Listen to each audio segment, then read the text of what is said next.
Check out our friends at Linquistity Gifts. Linquistity Gifts is a metaphysical store offering natural gemstone bead bracelets, signature and zodiac, designed and made in the United States, as well as raw and polished stones, crystal balls, pendulums, tarot cards, natural crystal points, wands, and so much more. Their beautiful signature designed bracelets can aid with creativity, balance, focus, and well-being. They can even customize the bracelets for you. Just send them an email to find out pricing and availability. Visit their website using the link in the description or visit linquistitygifts.com and use coupon code FKN to get 10% off your first order over $20. And right now they are offering $5 off the purchase of 2 or more bracelets. linquistitygifts.com.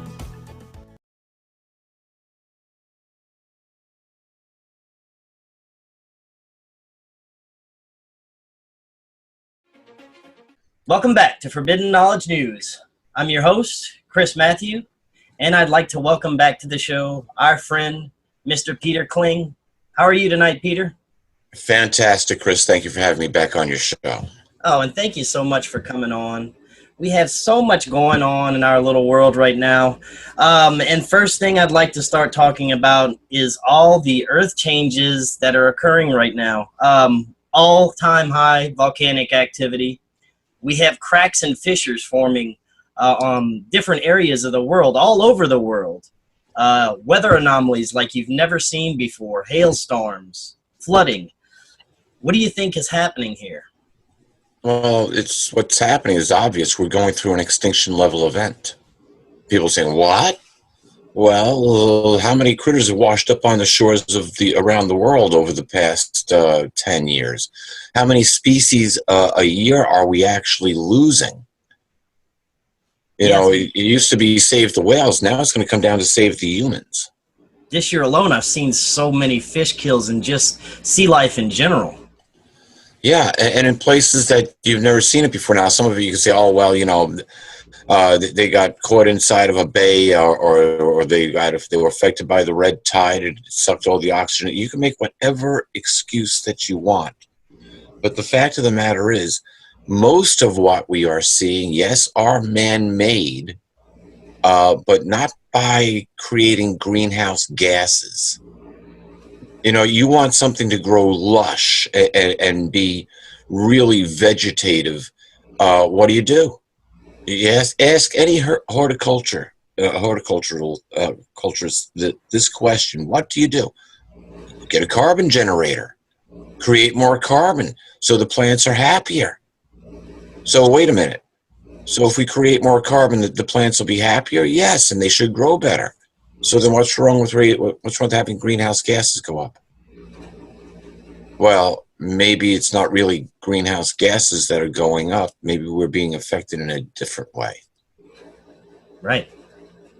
You know, I don't know what greenhouse gases going up has to do with the fact that I remember distinctly standing outside. This was several years ago, at least 5 years ago. And this was like early April. And for as far north as I was standing there, and it was toward the afternoon. It was probably about 2 o'clock, maybe 3 o'clock. So the sun was on its way down, but still very, very strong. And I could feel it biting on my skin through my shirt. Yes. Wait a minute. Why is the sun biting me? You know, why is the sun delivering something that I've not noticed before? You know, you go out on the beach, you go down to the tropics or down in the islands of Florida somewhere. You know, you've got strong sunshine, and you make sure you got plenty of sunscreen on you and whatnot. You know, and you lay there. Well, when you put the sunscreen on, you kind of just feel the heat. But if you're standing there without the sunscreen, you feel the burn. And it doesn't take long to feel the burn. But I'm talking about being in the northern latitudes. Why am I feeling this burn in the northern latitudes? I've never felt this before. Yes. And so that tells me that now it's not the infrared. It's not the heat that is burning us. What causes our skin to tan are the UVA and UVB rays. So what would be increasing the UVA and UVB rays? Well, are we losing the ozone layer? Remember, we had this big scare, and it wasn't a scare. It was actually something that I was personally involved in, because it takes me back to my laboratory days. And that was replacing fluorocarbons with hydrocarbons. So we weren't killing off the ozone. But China doesn't follow that rule, even though that was adopted by the world. So it's possible that, yep, China is still using fluorocarbons, but can you blame the biting sun on China? I don't know, I don't know. But something, that's just one thing. So what else do we see? Well, here's something that's clearly never happened before, because since they found that the Schumann resonance of Earth has always been at 7.83 hertz. That's correct. And then all of a sudden it started going up. And now, just to put this in perspective, our brains at times operate at 7.83 hertz, megahertz, or hertz actually. It's not megahertz, hertz. And when our brain is operating at that speed, we are basically asleep, because you have to be in the state of theta, or you have to be asleep in order for your brain to vibrate at that speed. Typically, when we are awake, we are in beta or alpha, and our brains are vibrating anywhere between typically 10 to 14 hertz per second. And that allows us to be somewhat relaxed, but still responsive to interact with the world around us. In an emergency situation, you're going to be in high beta and maybe even approaching gamma. Beta changes over to gamma about 35 hertz per second. And then gamma is like panic mode. Gamma is like you're seeing your life flash before your eyes just before you pass out. That's gamma, because what happens is both hemispheres of the brain are operating together, and essentially it overheats. And we can't stand the vibrational heat. And so the brain shuts down, says, good night. Well, the Earth is now being tracked up into high gamma. It's cleared 100 hertz per second. That's beyond panic mode for us. We would probably literally fry our brain if it vibrated at that speed. And the Earth never used to vibrate there. So what's driving the Earth up to vibrate at that speed? There's something else that's happened that most people have no realization of. I believe it was 2016, I'm thinking maybe 2015, maybe a little bit earlier. You can go back and look it up on the internet. But there was a German physicist that calculated that our day was no longer 24 hours, that it was actually closer to 16 hours by his calculation. So now what changes? Now, that's very possible, because time is a variable. Even here on Earth, time is a variable. This was reported several years ago. You mentioned volcanoes. It was on the side of Mount Vesuvius. There was a small town there, and Vesuvius started becoming active, and not blowing its stack, but just all of a sudden the volcanic activity started picking up. And the people from this small town all went to work, as they normally do, except they got there 15 minutes ahead of time, ahead of everybody else, because their clocks had advanced by 15 minutes. So once they left the town to go other places, the clocks didn't match up. So how did they jump ahead 15 minutes? And that was reported on the news. So what affects time? Mass. That affects time. So wait a minute. Do we have something massive coming this way, which may be giving us additional UVA, UVB rays, which are not visible light? Is there something that could be perturbing the sun?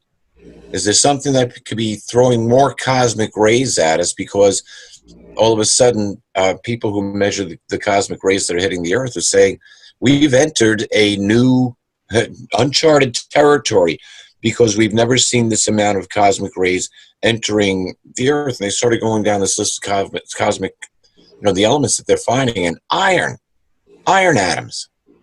Why are they finding iron atoms in cosmic rays? You usually find X-rays. gamma rays. That's usually why. But why are they finding iron atoms? Huh. You mean iron atoms like as in a brown dwarf star? A star that would look like a sun with wings?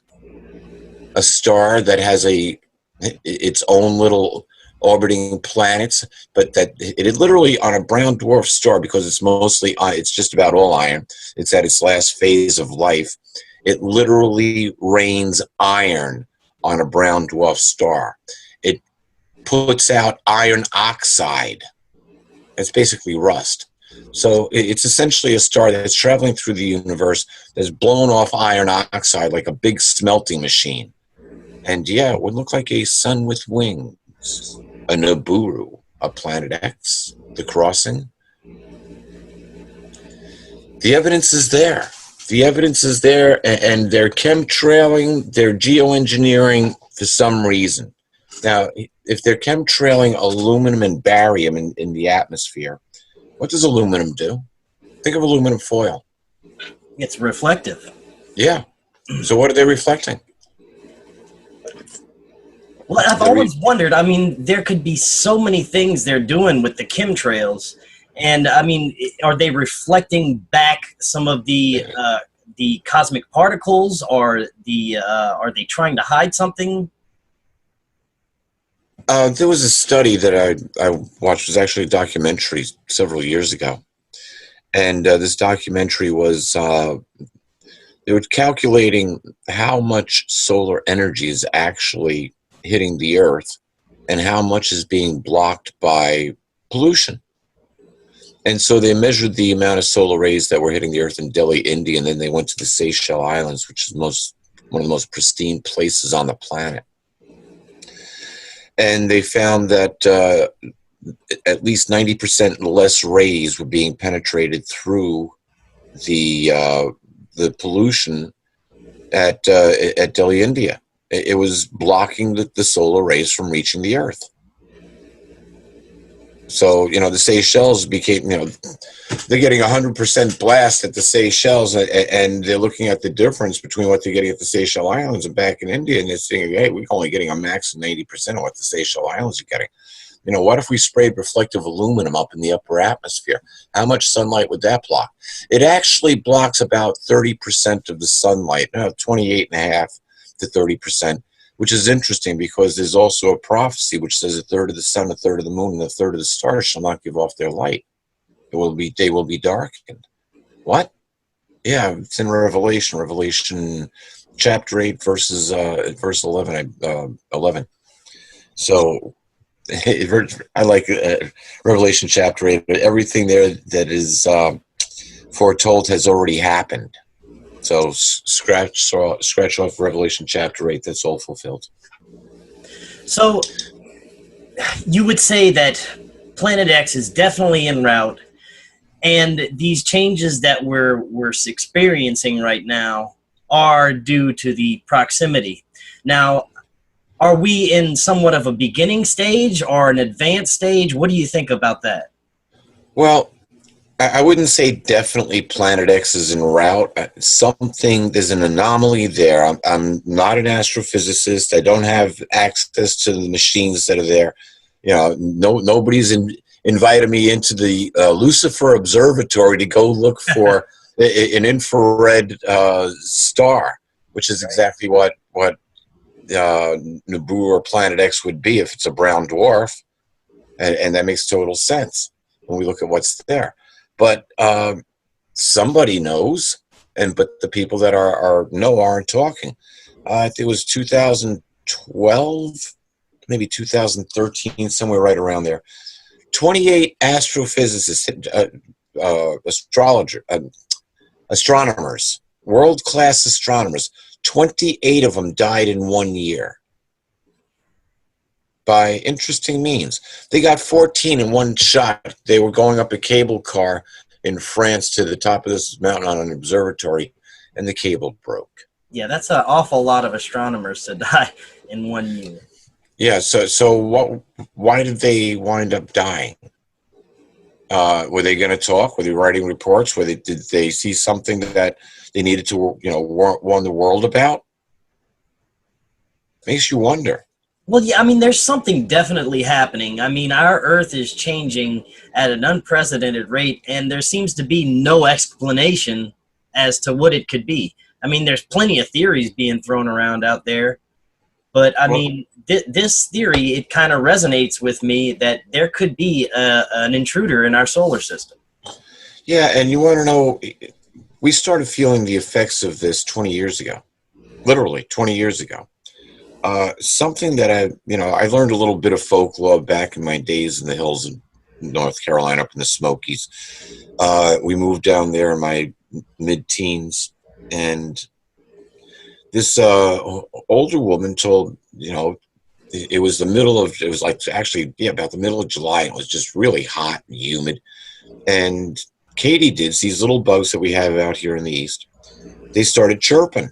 And I mean, it's really burning hot. And she said, "Oh, it'll be 6 weeks till we get the first frost."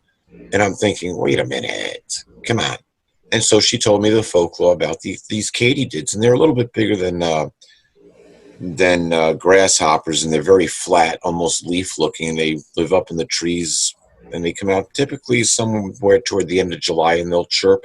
But 6 weeks after they start, sure enough, we got a frost. And so I kept track of them basically from 1972, 73, right up until 1998. Actually, I kept track of them up after that, but from 72 to 1998, they were right 95% of the time. Think about that. That means almost every year they got it right. Right. After 1998, they didn't get it right at all. Once or twice, and in the past 10 years, 15 years, not once at all. However, that's just an insect. Yep. 1998, if you go to the U.S. Geographical Society, you will find a 500% increase in earthquakes over the magnitude of 5. Now, wait a minute. A 500% increase in 1 year? Oh, well, we got better reporting. Come on. What'd you do, sticking 5 times the sensors in the past 365 days? No. Something happened, because since then, it's always been higher, as much as 700, 800% higher than it's been continuously for the previous 100 years. It spikes up and it stays up. Schumann resonance cranked up too, didn't it? So the Earth is vibrating faster, and we've got that. Now, how does a microwave work? Think about this for a second. How does a microwave work? How does it heat up your food? It vibrates the molecules, right? Right. And so it's actually sound friction, because it's transmitting in the microwave band frequency. And it's that sound which is causing the molecules to move against each other, creating friction, which causes water to boil inside of a microwave oven. Now, we have more cosmic rays hitting us, huh? Schumann resonance of Earth raises up. You got more vibration. Guess what happens with more vibration? You have more friction. You have more cosmic rays hitting the Earth. They're not just hitting the surface. Some of them are going right through the Earth. Some of them are cooking the Earth. We see desertification, and that goes beyond just what they're doing and cutting down the forest. We see the desert spreading across the surface of the globe. Look at the wildfires that are going on now. And the crazy thing is, some of those are man-made by space weapons. Right, yeah. The wildfires are actually global right now. So let me ask you a question. Who's attacking? Yeah, Greece, same thing. Why are the houses burning down, but all the trees are left behind? Exactly, yes. That's a hell of a wildfire. That's so wild, I can't even believe it. Yes, exactly. Yeah, think about it. Houses are burned down. Go look it up. Go look at the pictures that they let you see on Google Images, and you'll see a whole community. All the houses burned down. Nice green trees standing right alongside them. Lawn still green. Cars' engines melted red. All the aluminum's running down the sidewalk or the street. Yep, but it looks like those trees are looking pretty good. Yeah, and how come we've never seen this kind of destruction from a forest fire ever in our history before, except now? Well, let's see. Trump wants a space force, doesn't he? Yes, he does. What's he want a space force for? Now, are we just acknowledging the advanced weaponry that we already have, and so we can go into mass production with it? You know, I love that little triangular craft.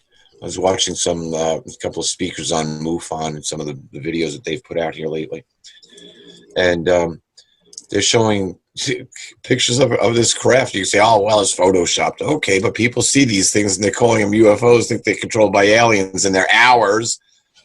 And here we both see the triangular craft has got this center light, this center ball. Well, the center ball is both top and bottom. And they actually showed the video of the center ball all of a sudden lighting up and engulfing the whole triangular UFO, this alien spaceship. And the thing just goes, bink, disappears, vanishes right before your eyes. Where'd it go? Okay, where's the magician? You know, it's like, what happened? Yeah, warping space and time. It creates its own gravitational field, and so now it's no longer affected by the gravitational field of Earth and can move pretty much as fast as it can travel. I mean, you know, is that gravitational field will drive it. And we don't know the technology really well, but we know that the Germans started to invent it back at the beginning of World War II.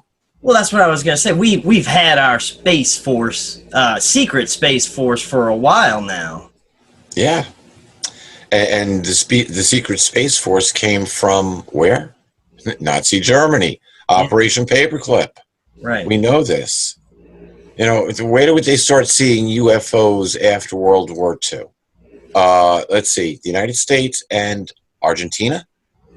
Oh, wait a minute. Didn't that Colonel von whatever his name is go disappear with one of Germany's long-range Albatross bombers? And where did all those top scientists go to as well? Huh. The United States got what was left over and what they could beat Russia to. But now, wait a minute. Who were worse enemies of the Nazis than really America? Wasn't it Russia? Right. You know, yeah. Hitler hated communists. He hated the socialists. Well, not so much socialists, but the communists. Well, really, they were socialists that were running the Soviet Union. Although he had a treaty that he signed with Stalin, he knew full well. They both knew full well that Hitler was going to break that treaty. So Hitler just broke it before Stalin thought he was going to. He figured he'd have more time to build up his army before Hitler would invade. So but at the same time, you've got what else happens in the beginning when they start to develop this UFO technology. There's 2 German submarines that go on a expedition, and where do they go? South of Antarctica, and they establish a little community down there, New Schwabenland. And you don't really hear much about them anymore, except that they found some underwater passage allegedly that goes into, a place that was supposed to be kind of warm and very inhabitable. Okay, interesting. Okay, so that's pretty much the end of that. We don't really know what goes on in Antarctica. And we say, well, it's been under the ice for millions of years, and who knows what's there. The ice is 2 miles thick. And then all of a sudden this information about this map comes up, the Perry-Reese map. A map that was made back in the mid-1500s. And it shows the outline of Antarctica. It shows South America and it shows Africa with detailed interior images, which would indicate that people have been there before. But it shows Antarctica's coastline free of ice, without the ice. Oh, who figured that out? Because it took the Navy and aerial sonar equipment to map the shape of Antarctica, and they said, wait, this is so close, it's like only off by a few degrees. So where did this anomaly come from? You see, we just keep on asking more questions, don't we? Well, yeah. And, getting back to Trump's Space Force, I wanted to ask you, what do you think this is really about? Do you think it's just a cover so we can pour more money into the secret space program, or do you think it's something more? We love Ascent Nutrition. Ascent Nutrition was founded by my good friend Lance Shuttler, and it's making a huge difference in this community. They have a new product that is sweeping the nation, pine pollen. Last year, several prominent scientists started speaking out about the power of pine trees and the benefits they can offer us. Ascent Nutrition offers raw, wild-crafted pine pollen. Pine pollen contains 200 nutrients in it, making it a true superfood. It's nature's highest source of phytohormones, which support hormone and libido health for men and women. Pine pollen also supports brain health, detoxification, as well as many facets of cardiovascular health. Their pine pollen is selling fast. It's literally flying off the shelves. Ascent Nutrition is on a mission of offering deeply transformative and helpful nutrients to as many people as possible to help bring about a great collective shift in human consciousness and human health. To order your pine pollen supply and check out everything Ascent Nutrition has to offer, use the link in the description or visit goascentnutrition.com and use coupon code FKN to get 10% off your entire purchase. Well, recently there's been somebody who just might know or have a better answer for this. And what Trump is doing is two different things, and we'll talk about that in a few minutes. But recently, and let me predicate this. I'm going to predicate this. I do remote viewing. I've seen future events from the age of 9. It was learning how to control it and how to actually use it in order to see what was there. And so that's what I've done. And people want to know what was under the ice in Antarctica, and so I went and looked, and it was like, it's really simple. You know, look around at places like Africa, South America, the Far East. We see pyramids, we see these megalithic buildings that have been put up thousands of years ago. Some of them overtaken by the jungle, some of them on mountaintops with stones that are cut out with no human explanation on how they got there and how they had the technology to do that. Every engineer that was tasked with the job of solve the mystery of how they built the pyramid is still scratching their head, and they come up with a cockamamie story on well, it had to be done with copper tools and stones. No, come on, even the script. You know, you go back to the Bible and forget about it being a religious book. The scriptures, the first 5 books of what is recorded within this, what is called the Hebrew Scriptures, or in this case, this part of the Bible, which makes up the Hebrew Scriptures. The first 5 books were written 3,500 years ago. Now, oh yeah, we found the Sumerian text, and it gives us all this information about the Sumerians and the Anunnaki, and that's 1,000 years older than the Bible. Yep, but we've had the Bible in existence for the past 3,500 years nonstop. When did we get the Anunnaki text? Zechariah Stitchin. Oh yeah, you mean the 33rd degree Freemason who had a connection to NASA? Never a straight answer? You can keep on believing that story. There is a narrative there, okay? There is a narrative there.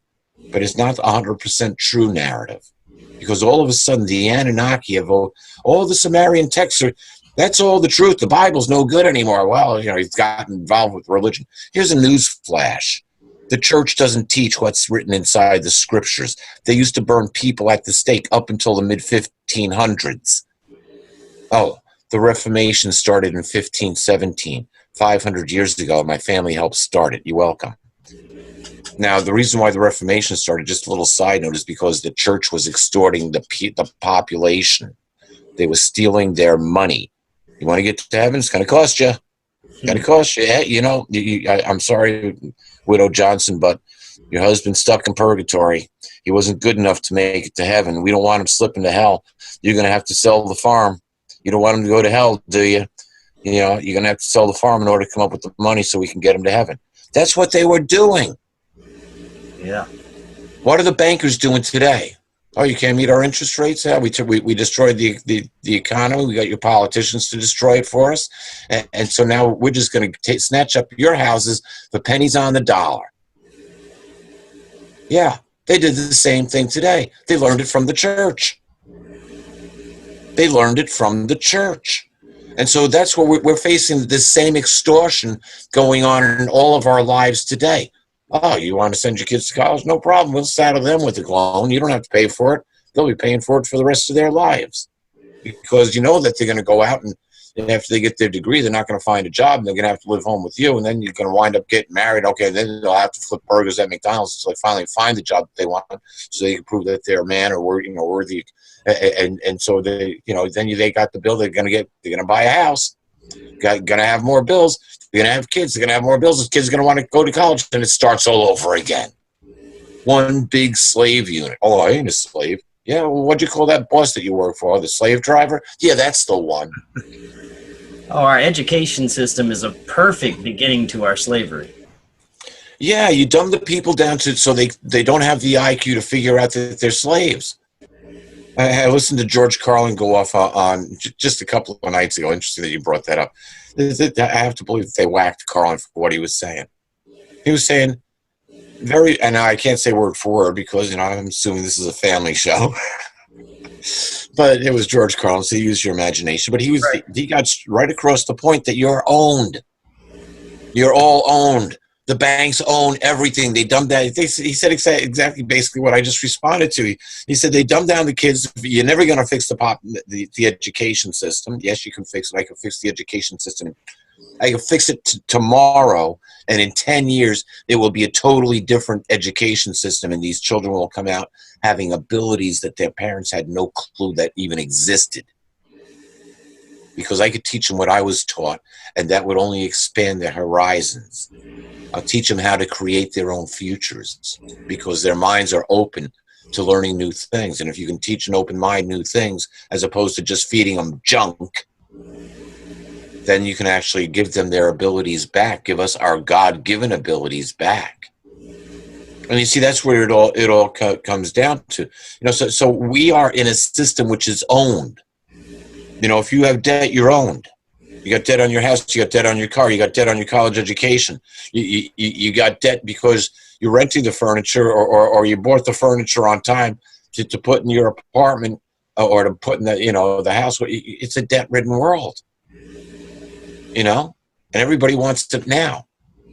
So, hey, you qualified for another $1,000 or another $5,000 on your credit card. Have some more debt. And so, yeah, we've laden ourselves and put ourselves in a trap. And so we become tied in and reliant to the system. Now, do you see a way out of this other than just an extinction level event like a reset or a pole shift? Can we get ourselves out, or is there some kind of maybe underground war against the cabal that could, bring us out of this? Well, we need to be prepared because we're fighting forces that are way above our heads. I'm going to go back to Germany. Something actually came out of World War I. It actually started before World War I. You can listeners can look this information up. The Vril Society. Yep, I'm familiar, yes. And the Vril Society was all about contacting extraterrestrials, and how they did that. It was through child sacrifice. And after World War I, there was a lot of orphans, so nobody missed the children. And that was brought into the Nazi occult religions, and they carried on that tradition in order to summon or work with these demonic forces. I'll call them demonic. They're not really. They're more archonic. That they're a lot smarter and have a lot more self-control than the demons. But essentially, aliens, extraterrestrials, which was sharing their knowledge for what is called loosh. Now, we may have heard of it. Was it adrenochrome? Yes. Where the adrenaline the adrenal glands start pumping more adrenaline into the blood when we're experiencing, really horrific events, and they start the bloodletting of young children as soon as they build up the adrenal chroma, and then these sick sons of the devil start drinking this blood. Well, throughout this process, what happens and how they capture what they do is that there's so much pain that they cause disconnect between the soul and the physical body. So the body's not dead, but they're disconnected. The soul is disconnected, but still attached. It's like they're mostly dead, but not dead yet, so they can't leave. And it's in that state that these alien critters feed on the souls of our most youngest innocent victims. And it's sold as the most powerful drug in the universe. Don't take my word for it. Look it up. When I first started reporting this was back in 2010, I believe it was, and it took 24 hours for me to get a death threat. I was just simply told, if you continue down this path, they will come, they will find you, they will kill you. Now it's public knowledge. The leaders of this country have been doing it. The leaders of the world do it. We know that the world is run by about 8,000 Satanists. Or are they really Anunnaki worshipers?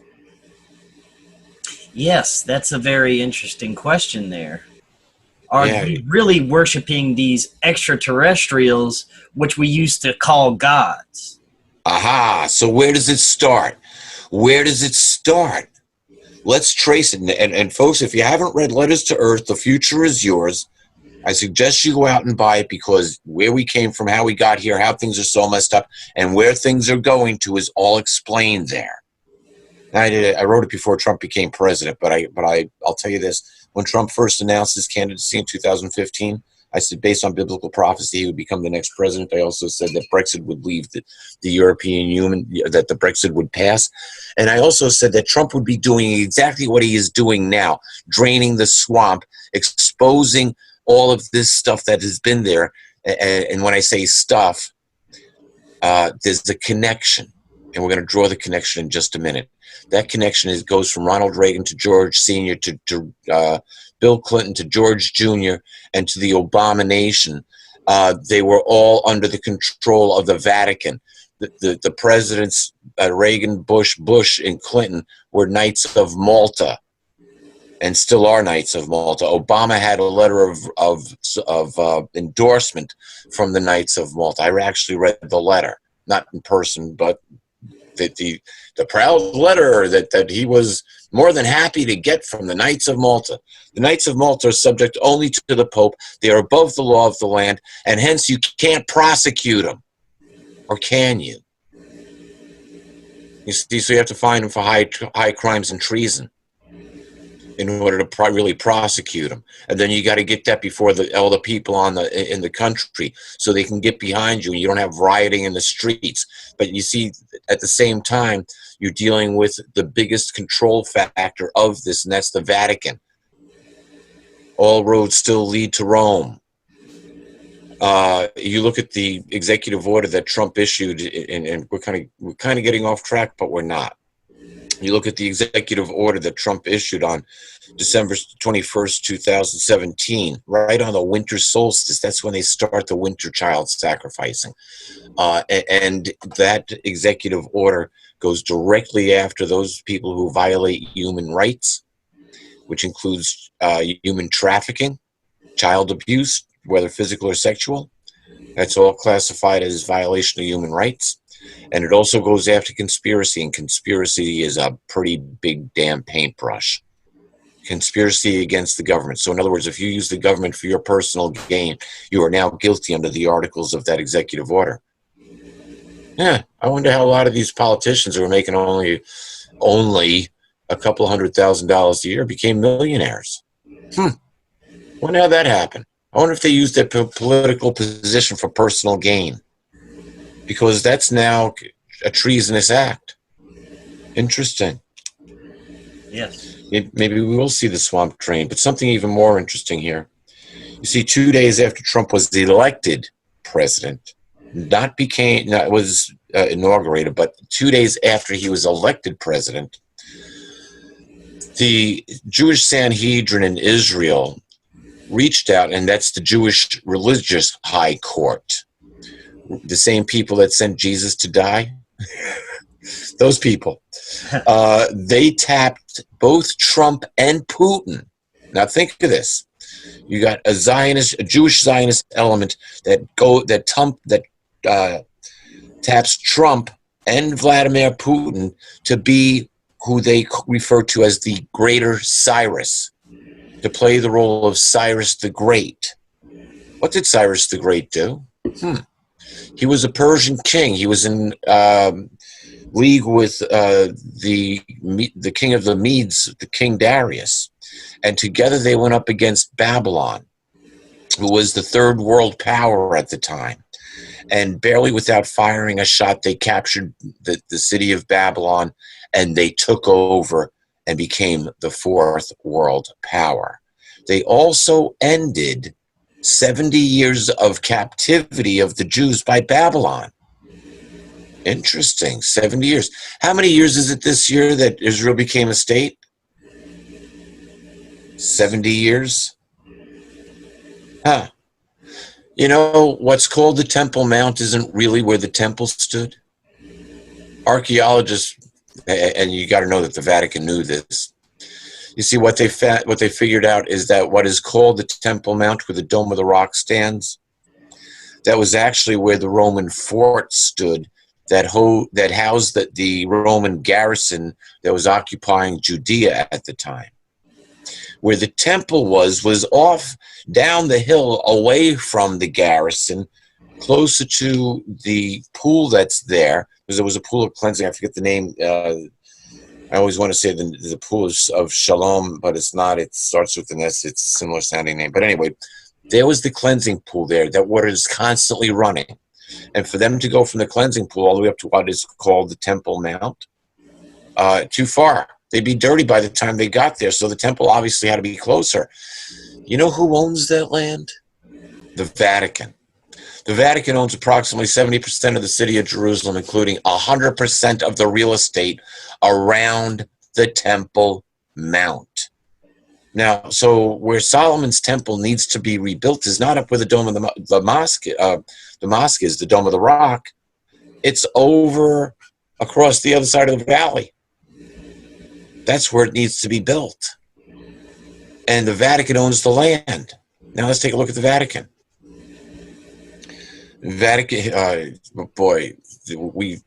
Let's see, the Vatican has paid out almost $4 billion in hush money from people that they've abused over the years that took them to task. $4 billion, can you imagine that?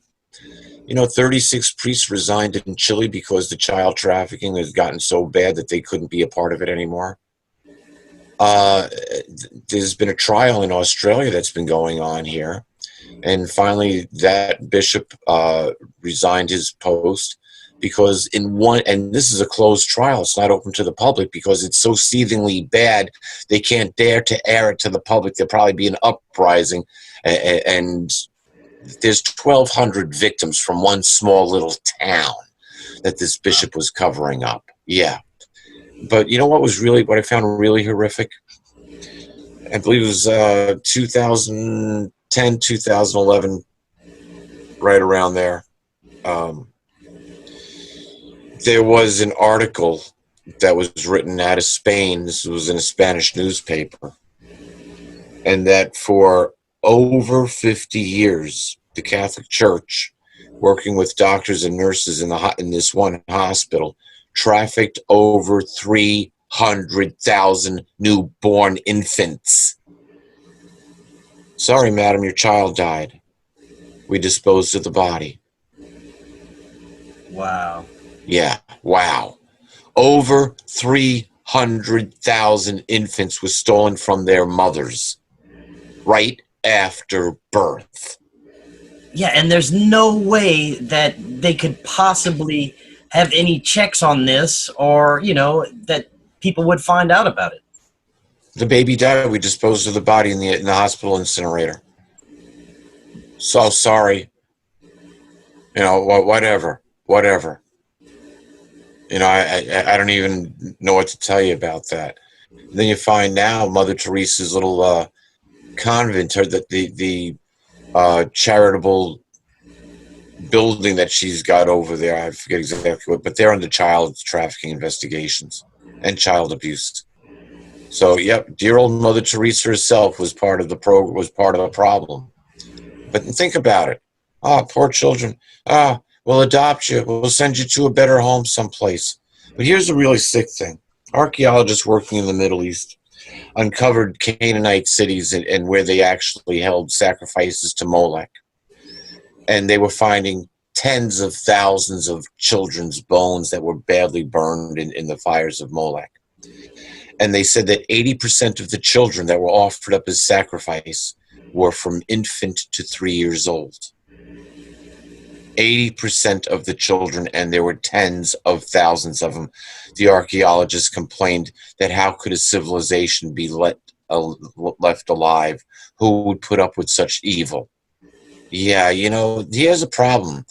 A lot of people say, oh, Yahweh or Jehovah, well, he's a bloodthirsty God. He had all these people killed. The Israelites came in and they killed all these people and all these tribes, except that they didn't complete the job. They left some of the child sacrificing bums alive. And then they were induced to do the same thing themselves. And even right within the scriptures, Yahweh himself said, I had never commanded you to pass your children through the fires of Molech. It is an abhorrent thing. Yeah. And yet that's what's going on today. You see these same things today. So who's Molech? Molech actually means evil god. Evil god. And the Molech started long before Baal worshiping in the Middle East. It can actually be tracked back to most likely Tammuz worship. But it was started, really the first place that we have any record of it is with the Egyptian god Set, who is believed to be a bisexual god that required live child sacrifice, but never to the extent that Baal did, the Baal worship that went on within Canaan. And now we have the same thing going on today, in our very day. Yeah, 8 million children vanish off this planet every year. 8 million children a year. Now, you hear rumors that the Pope and the Vatican may be being taken down sometime in the near future. Do you believe that there's any truth to that they may be outed? Oh, without a doubt, that's what's going on right now in Washington. You see, that's why they don't want Putin and Trump to get together. That's why all the Russian collusion garbage. Who do they find colluded with the Russians? Oh, well, we all now know. Well, let's see, Uranium One, the FISA memo, this dossier that was all a scam to begin with, and the Republicans are part of it too. It's not, you can't just blame it on the Democrats, but so it's a bi-party system. Now, this actually goes back, and here's the point. We saw this. People just didn't recognize it. I saw it clearly. It's what made me move off the grid up to and start my off-grid project. And this happened. These are things that I predicted. It was actually back in 2010. I got irritated with the New Age person because everybody's going, oh, it's going to be 10, 10, 10. It's going to be 10, 10, 10, complete knowledge, whatever. And all these people were posting all this 10, 10, 10. Oh, yeah, next year we have 11, 11, 11. And then, yeah, this 12, 12, 12. Well, this one person posted something, and I kind of got irritated at the moment. And I just reached inside, and I said, yeah, I got 10, 10, 10. I get 11, 11, 11. I even understand 12, 12, 12. But the dates that we have to watch out for are 3, 13, 13, and 4, 14, 14. And I hit the post button, and I thought, why did I do that? What's going to happen on 3, 13, 13? Huh. Well, let me go Google 3, 13, 13. And so I go Google it, and I can't find anything. Nothing significant, some sports game that's already scheduled out that far 3 years ahead of time. So I said, well, let me check 4, 14, 14. And my eyes popped out of my head. I was like, no. Let's see. 41414 was Nisan 14. That's the Jewish month of Nisan. The 14th day is Passover. It's the same day that Jesus was put to death, and there's going to be a blood moon on it. And there's 4 more blood moons that are coming after that. The next one is on the Hebrew New Year. And then the next one after that is a year later on Nisan 14 again. And then the one after that is on the Jewish New Year again. And then there's 4 solar eclipses going on at the same time. Well, what? Yeah. Very rare event. Blood moons, all on Hebrew high holidays over the course of 2 years. Blood red moons. And the moon will be turned to blood and the sun will not give its light. There are 6 scriptures that deal with that prophecy. So here we're seeing it, and I'm saying, well, this isn't the final sign, because this is something that we're getting a preview to. So what happens on 3/13/13? The world gets its first illegitimate pope. Under Catholic canonical law, a Jesuit cannot hold the position of pope. Under Catholic law, a Jesuit cannot hold the position of pope. So why is there a Jesuit pope? Why did one pope retire? Very rare. And another, it was the first time in 600 years, a pope retires, and another one, a Jesuit pope this time, takes his place. Wait a minute. There's an illegal pope. Think about that. You get an illegal pope on 3/13/13. That is significant. Okay, so what happens in 4/14/14? Well, we already know. But now, what happens at the last of the tetrad blood moons? We find that the illegal pope is standing in America's holy places. He's standing in the Capitol telling our lawmakers what to do. He's standing in the White House telling the Obama nation what to do. And then he's standing right where it all started, right at Independence Hall, where the founding fathers of this country separated church and state. And he's telling the American people, the patriots of America, what they need to do. And then he goes over to the United Nations for the General Assembly meeting, and he endorses the United Nations adoption of the post-2015 development agenda. And then he goes off, and we have the last blood moon. The General Assembly is closed on the blood moon, and the Pope declares a jubilee year of extraordinary mercy, and they start trafficking people from the Middle East and Africa into Europe. Well, didn't just start, they just picked it up, because now it's a year of extraordinary mercy, you see, and so we have to take these people in.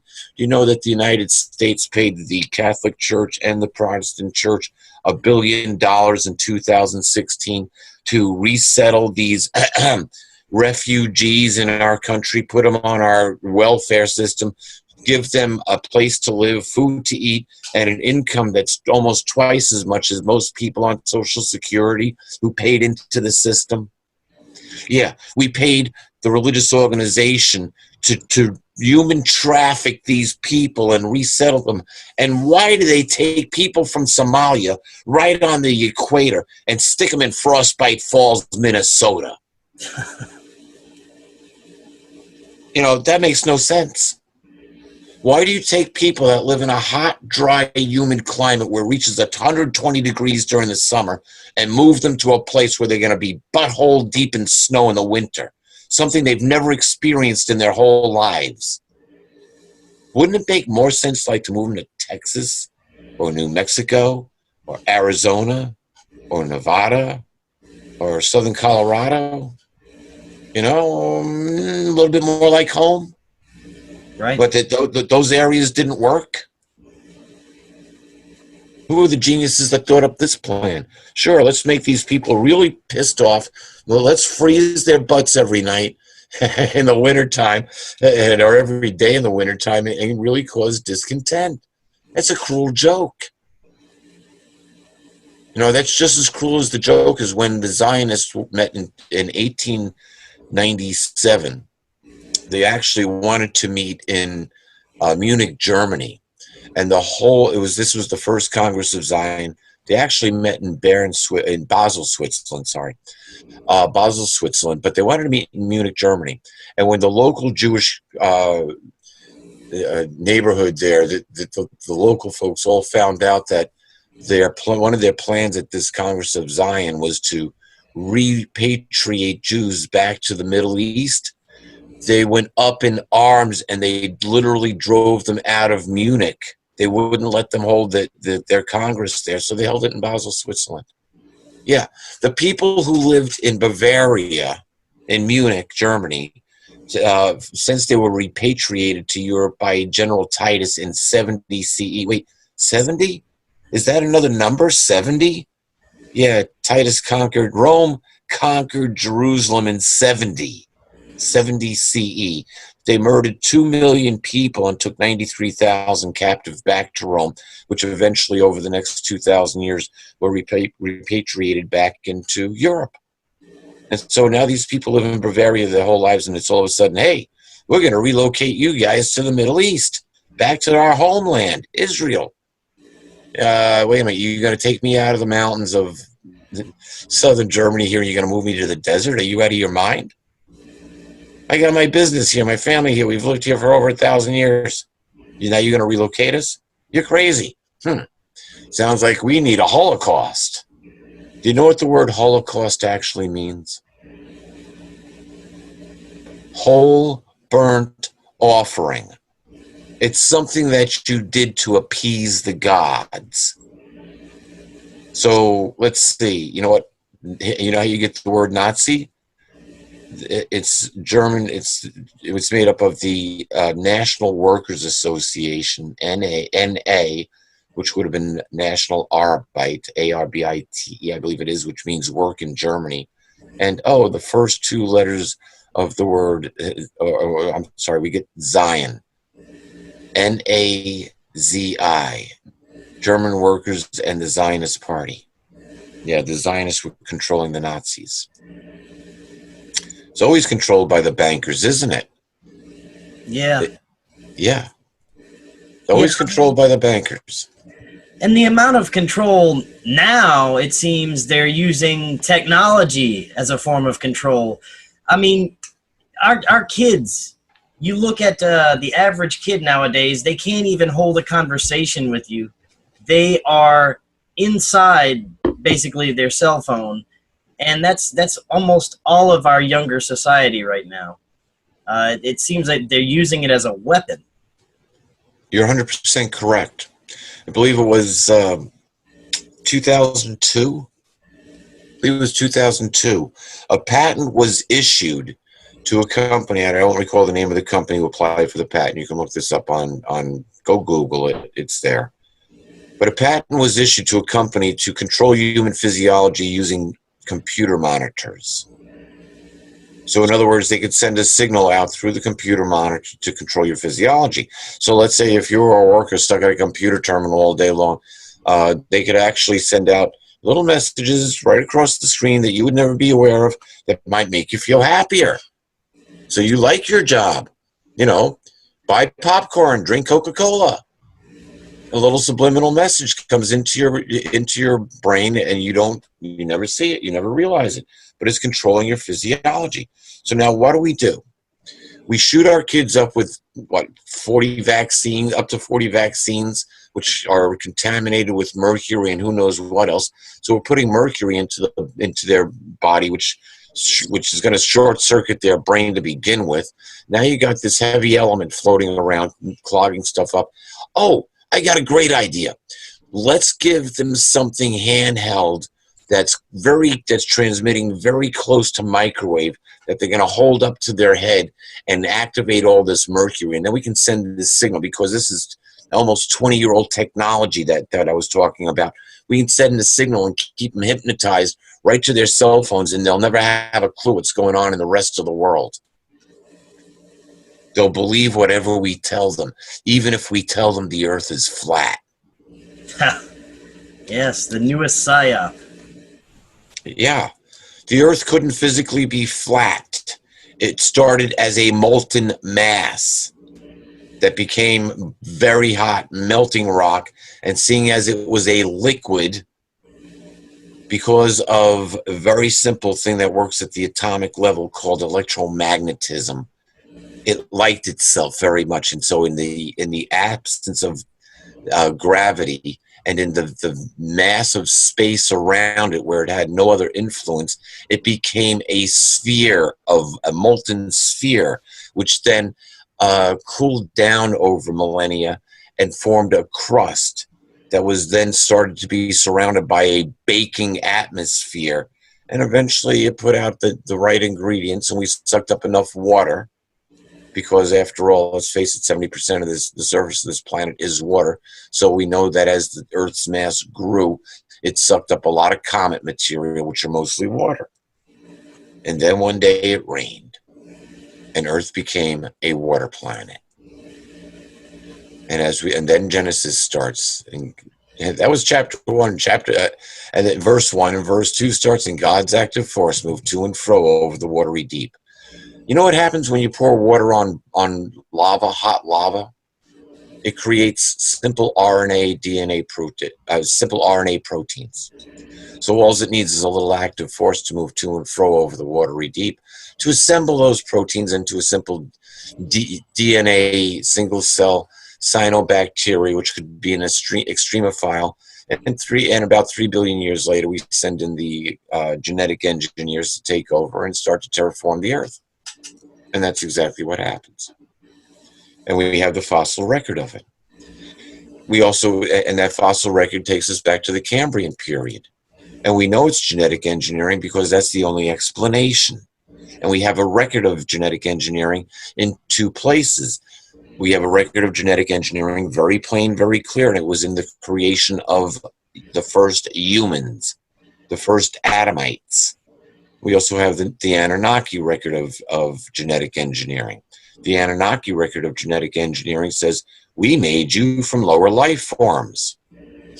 Really? Okay, you mean like our ancestors swung in trees? Yeah, that's the idea. Ah, okay. So then why does the Bible say, let us make man in our image? Oh, it must be the Planet of the Apes. I got it. No, let us make man in our image. Now, who said that? God said, let us make man in our image. And you go to Genesis chapter 2, and it says, so Yahweh or Jehovah, or the Lord God, created Adam out of the elements of the earth, out of the dust of the ground. And into it he blew the breath of life, and the man became a living soul. So is it the physical form, or is it the soul form that we are God-like? Now, Michelangelo might put it as the physical form on the Sistine Chapel, but it's actually at the soul level. You see, that's where our consciousness is, at the soul level. Our consciousness is part of our life force. And I just read a report by 2 scientists who actually found out where the soul, actually it's where the consciousness or the soul resides. It resides within our brain cells in tubules that at death collapse. And they believe that all the data from our consciousness, in other words, all of our memory, is stored within this consciousness, and it's stored within these little tubules, because the people that they've revived and have been able to bring back, all of a sudden the tubules fill back up again. So that data, that conscious data, has reanimated the body with the life force. And I can pretty much believe their findings because I have my own near-death experience where 1 second I was in my body and I knew I was in trouble. And it's interesting, the next second I was outside my body. Now I say I was outside my body because that's what my consciousness was. And I was watching them wheel my body away, and there was this last little wisp of what appeared to be smoke coming out of my chest, or the chest of my body. And it felt like I was physically being pulled away from my body. And when my attention turned to where I was going, interestingly enough, I could see that I was connected to the great white light, physically connected. The stream of smoky material went right to the great white light, and it was just drawing me in. And I got a little bit more than halfway there, and I was in amazement watching this whole process, because I'm consciously seeing this. Although everything was in black and white, I had no more color spectrum. Everything was in black, shades of gray, black and white, really, like an old black and white movie or TV. And then finally that force stopped, and it put me back into my body. Now my body was in a totally different, my body was in the recovery room when I came to, but it wasn't there when we started out. Okay. So that was my experience. So my consciousness was literally outside what I perceived as a dead body, because there was adios, so long, goodbye time. And then I was back inside reanimating that body. And that's exactly what these scientists find in the tubules of the brain, of our brain cells. And when you're out of here permanently, those tubules stay collapsed, and that data is not lost, but they concluded that it goes somewhere into the cosmos, because you can't lose data. It's part of energy. You can't destroy energy. So that data goes into the cosmos. Interesting. So there is kind of life after death. Yes, and we have all these amazing things that we can do with our consciousness, and it's being intentionally suppressed every day. And, with all these things that are being suppressed with our consciousness, where do you see us as humans going within the next few years if we're not eliminated by a brown dwarf incoming? Where do you see us evolving?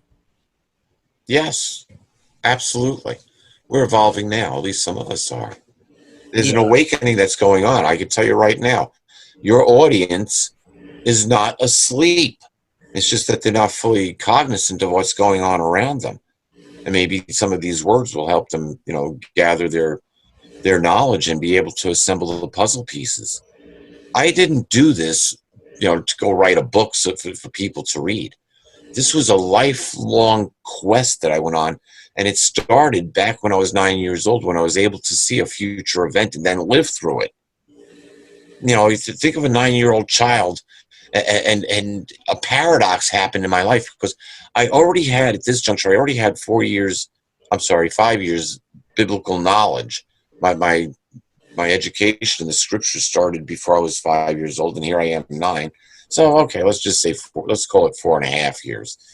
And I knew the story of Samuel the prophet, and how he was given to the temple at the age of 5, and how he started prophesying at the age of 8.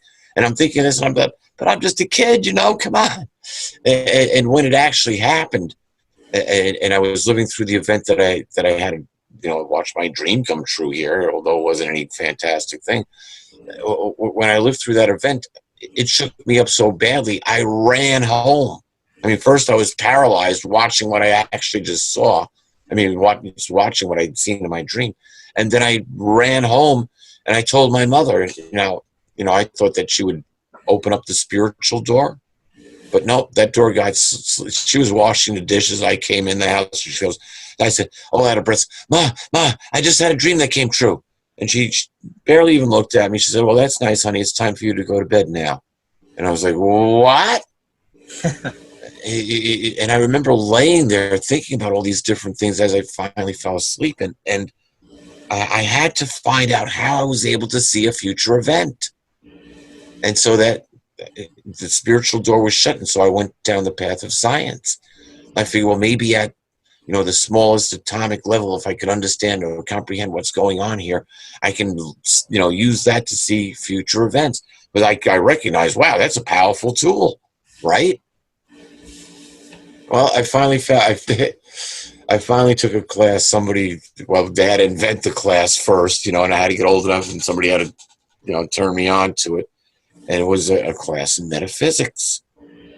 And I was taught how to use my consciousness. And it was a whole reprogramming of the brain on what is possible and how to do it. And so then we start using our consciousness. And what we find out is that consciousness It has 4 different levels in which we generally operate on. We have beta, which is a reactive state from 13 hertz up to 35, as I stated earlier. But alpha is very interesting. We love being in alpha. Alpha is from 8 to 12 hertz. Alpha is actually where we experience love. So if you experience love, whether it's, your puppy dog coming up, so, oh, what a good little boy or girl you are, and you have that moment of, I just love you, cute. Or whether it's our child, or whether it's our new car, I just love this car, or that significant other who we just find so dear to us. That all works. We sense all of that in alpha. We also pray in alpha. We start meditating in alpha. We daydream in alpha. If you're sitting there thinking about something right now other than what I'm saying, you're in alpha. If you're thinking of a cheese sandwich and you're thinking, boy, I'm kind of hungry. I wish I had a cheese sandwich. Well, you're actually picturing this in your mind. You are in alpha. It's the start of creation. You picture this sandwich in your mind and say, we got the ingredients for that. I think I'm going to go make a cheese sandwich. Yeah. And so you get up and you turn this fantasy, this picture in your mind into reality. Oh, that's too easy. Oh, that's the way it works. It works that way for everything that we do. It's just that some things take longer planning. They take more work. If you don't have the ingredients to make a cheese sandwich in your house, what do you got to do? At least you got to walk down to the store and buy the ingredients. But if you don't have the money to buy the ingredients, what do you got to do? You got to work to make the money to buy the ingredients. So you see, it all depends on when you get hungry and what resources you have available. But that's all part of, I said, if you can, give you another great example. How many times you have said in your life, I knew that was going to happen? All the time. Yeah. So how did you know? You saw a future event. Somehow you saw this future event and you had this feeling that came over you when you saw this future event. And so you knew it was going to happen. Chris, let me ask you a question. Where'd you go on your last vacation? I actually went to the Bahamas. Okay, great. Fantastic. How'd you like it? Oh, it was fantastic. Had a great time, me and my wife. Now, let me ask you a question. Did you just wake up one morning and say, honey, let's go to the Bahamas, go down to the airport, grab a ticket, and go? No, not at all. Okay, how did you perform that process? Did you get online first? Well, it was actually a trip that I won. Ah, cool. Yeah. Better yet. Honey, we won a trip to Bahamas. Talk about karma. Yeah. Now, did you feel like you deserved that trip? Well, yeah, because it was actually through my job at the time that it was a performance-based. Oh, better yet. You performed. You were rewarded. Rewarded for your efforts. You put forth an effort to win a prize that was put out by the company. Now, what'd you say? Didn't you say, I'm going to win that? Well, yeah. I'm going to the Bahamas. Before you did one thing toward that goal, you already saw yourself where? Yeah, I saw myself there. Yeah, you pictured yourself there. And then what'd you do? Well, I went and won it, and it was it was great. Yeah, but what did you have to do? You had to perform certain acts. You had to get to a certain level. No doubt if you were part of a sales organization, you had to meet quota plus, Right. Get above. You had to perform above and beyond what was expected of, your general job description, right? And so you did that. You accomplished that task. Now, you could have said, I'll never get there, Bahamas, yeah, nice trip. I'd rather, you can make up all the excuses not to go to the Bahamas, and you could have let somebody else go to the Bahamas, right? Right. Yeah. But you saw an opportunity. You took advantage of the opportunity. You went to the Bahamas, and you got to take Sweetie with you. Now you know what hotel you were going to, right? And excuse me just a second. I was expecting that, but it's at the wrong time. You're going to the Bahamas. Did you know what hotel you're going to? Oh, well, a little bit beforehand, yes. Yeah, and so now you look at the brochure, the hotel, the amenities that they have, all the things that you can go do here, right? Yeah. And then you started fantasizing. What things you want to do? You want to go scuba diving? You want to play golf? You want to play tennis? Look at the pool, sweetie. Look at the pool. How about the beach and a drink, right? You're thinking about it. Did you do everything you wanted to do on that trip? Yes, we actually did pretty much everything we wanted to do. It was, yeah. So you had an opportunity and you foresaw yourself attaining that prize. You did what you needed to do to get to that goal, and then once you had the goal, you started to fantasize about the things that you wanted to do. You got to the Bahamas, and then you turned the fantasy into reality, didn't you? Right. Yes, exactly. Yeah. But now, if you wouldn't have done anything, if you would have just said there and said, "Hey, honey, there's a contest that the company's having, and I just want to let you know about this, but we're not going to go because I really don't feel like busting my butt to get there." You could have made that choice too, right? Right. Yeah. So there you go. So you were the master of your future. You had an opportunity. You saw it. You put yourself there. I'm going to succeed. I'm going to do this. We're going to do this. And you shared it with your wife. She said, "Wow, what a great idea." And she wished you the best. Well, every night, we getting close? We going yet? Did you win? Did she ask you those things? Yeah, of course. Yeah, of course, right? Yeah. And when you came home, when you found out you called her first, we're going to the Bahamas, right? Oh, yeah. And so now you're both jumping up and down, creating more energy, and it's like, okay, let's fantasize about the stuff we're going to do. Right? Yeah, exactly. Yeah. And so what you're saying is that you created your future and you lived your fantasy. Right? Right. Yeah. Amazing how that works. So now that being said, you must be God. You must be a God. Now let's not go that far.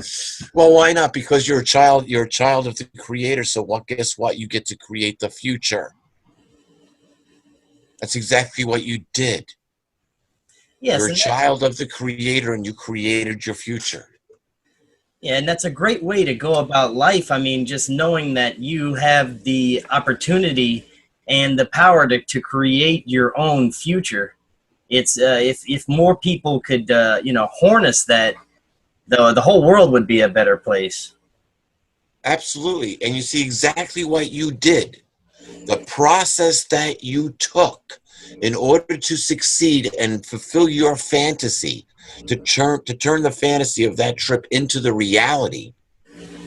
It's the same for a cheese sandwich. It's the same. We do this every day. And what happens is we come home, we're tired, we're worn out, we turn on the boob tube, we get programmed by the TV monitor that's saying, "You enjoy this. You don't need to do anything else. Just watch TV. Don't do anything else. Just watch TV. You'll be fine. Just watch TV." So you never sit down and you never take the time to meditate, to fantasize, to think about. You know what separates successful people from the everyday Joe? Successful people will daydream or meditate about 2 hours a day. Think about that. They are foreseeing their future before they even go to do it. If you're in sales, one of the first things that they teach you is picture the sale in your mind before you go through the door. Sit in your car there or whatever, and picture, the person that you're going to see the appointment with, picture them signing the contract. The last thing you want to do is picture them kicking your butt out of the office, because what's going to happen, if whatever you picture, you foresaw, guess what? If you can foresee it, you can create it.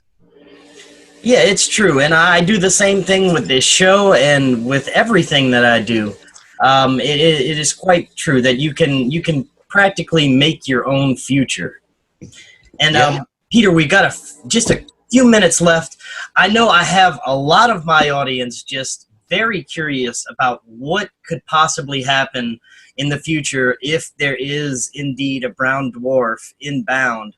I wouldn't look for the brown dwarf inbound for a little bit yet. Things are going to get so heat you, up on so you this think planet we a have bit more. time to prepare and get ourselves right before this event would occur? Chris, somebody sent me an email yesterday, literally just last night, which made me go back and look at another prophecy, or look at a prophecy again. and it's a prophecy that I used for the current timeline that we are on. And I didn't reevaluate it, but I just read further along into the prophecy, and I found what I wanted to in the beginning, and that made sense to me because I did the calculations, and it's like, yep, okay, but I didn't add in a second factor. And it was actually a third factor, and you kind of tie things together. And I'm not going to go into detail right now because we're limited in time. But it was the second factor, or this other component, that I failed to add in. And I'm looking at what's going on in Washington, and I have a pretty good idea based on other prophecies of the timeline that we're following. And this is going to take another show to get into it and talk about. But I think that we're probably going to be good. We're going to see the 2020. We may see an election in 2020. But here's the thing. We have to expose the swamp in Washington. It's like watching paint dry. And then we've got to expose the pedophilia, child trafficking, human rights violation, and conspiracy that's been going on, not just in this country, but around the world. That's going to take a little bit more time, probably right up until 2020. But the process has started, and the church will be exposed. The church will be exposed. The church will be brought down.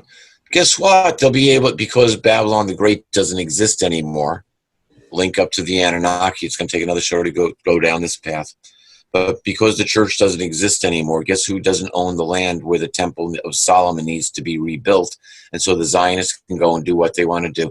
And they'll have 3 years to have their king of the earth, their Antichrist, ruling over us, destroying the planet bit by bit. And then we get to have a brown dwarf star just take the whole thing down. And the return of Christ after that, with the King of Kings and Lord of Lords coming in to set this whole matter straight. So we've got a little time. But here's the thing. Follow the prophecies. Don't follow the dates, because we are in a time warp. Time's a variable. So use those dates as a guideline, not as a definite. Oh, Peter Kling said we got more time. Watch the prophecies. Watch the prophecies. Time's a variable. So with that, I'm going to say, folks, if you haven't read it yet, read Letters to Earth. The future is yours. Because I talk about what we see in the future, what we have to look forward to, and it's fantastic. Yep. We got to get over this speed bump, but we do have a fantastic future, especially for those who are waking up. Oh yeah, we are definitely living in some fascinating times, to say the least. And Peter, I want to thank you again for joining us tonight. We can hear you Tuesday nights on the L&M Radio Network. That is correct. The final countdown every Tuesday night. I'm on there. Sometimes I got a co-host. Sometimes, and we're hoping to bring more guests on. We're covering a lot of great subjects. There's just so much going on, and we talked a little bit about this last Tuesday. We'll be talking a bit more about it. So, yeah, follow me there. You can follow me on Facebook, or send me a friend request. I still have a few more slots open. And times are changing, and it's comprehending how to see where we are. And when we look at these prophecies and where they're lining up, yeah, times are changing. We're going to see some fantastic things. But most people, they're not waking up. But those, like the people in the audience, like I said earlier, you folks are waking up. You're seeing this. We're living the most fantastic time in history. We're going to have an alien invasion. Get ready. It's going to be a wild time on Earth. Well, that'll be for our next show. And Peter, thanks again. And we'll see you next time. You have a great night. You too, Chris. Thank you very much. All right. Bye.